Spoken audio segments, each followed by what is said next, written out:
Very much. Esteemed ministers, dear colleagues, it's a great pleasure to be with you here today in Baku. I sincerely thank Minister Ceyhun Bayramov for the invitation. Azerbaijan has been holding the chairmanship of non-aligned movement. It is not an easy task to be at the helm of such a large group of states while the world was going through a pandemic and a multitude of armed conflicts. We congratulate our Azerbaijani brothers and sisters for handling it excellently, while liberating its own occupied lands. Please also allow me to wish Uganda success for their upcoming chairmanship. Dear colleagues, the non-aligned movement has been very instrumental in decolonization, disarmament, and the fight against racism. Today, more than 60 years after its inception, NAM maintains its relevance.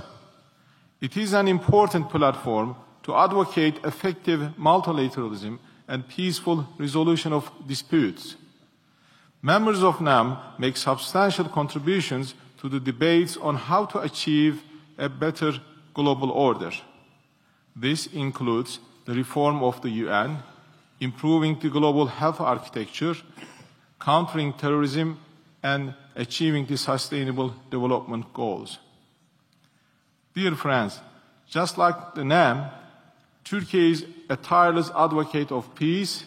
The war in Ukraine is a very telling example. Since the outset of the war, we have been working for a just peace through diplomatic negotiations.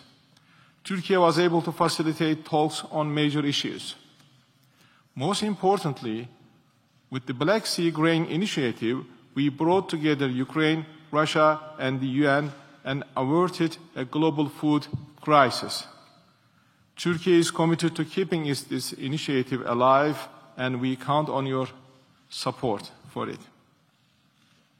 We keep peaceful resolution of disputes high in our agenda by leading initiatives such as mediation for peace. Turkey firmly believes that effective multilateralism is a key to addressing global injustices. At the heart of this pursuit lies the reform of UN Security Council. The Security Council must be restructured with a more equitable representation and elevated efficiency. Only then can it be able to address issues that matter to all humanity, not to a few members of an exclusive club. That's the reason why President Erdogan's motto, "The world is bigger than five," resonates all around the world. Speaking of global injustices, one cannot miss mentioning what happens in Palestine. Unilateral acts by Israel in the occupied Palestinian territories to perpetuate the occupation and to alter the character of the states of East Jerusalem continue unabated.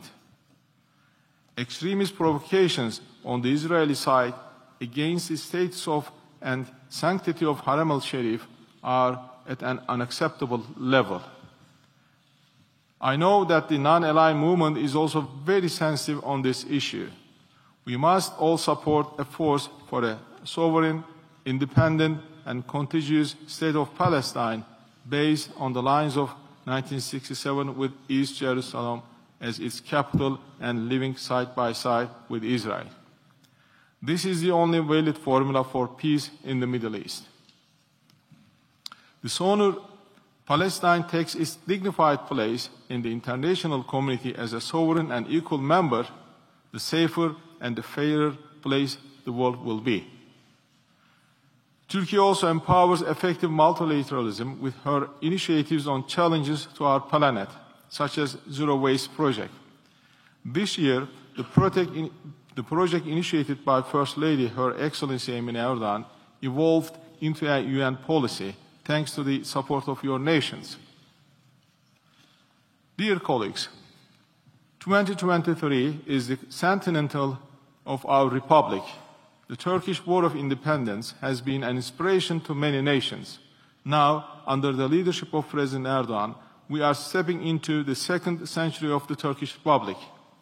In this new era, we will be actively addressing global problems ranging from terrorism and armed conflicts to racism and climate change.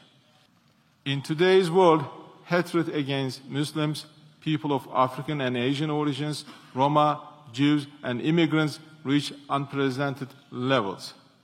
Especially attacks on Islam has almost become epidemic in Europe.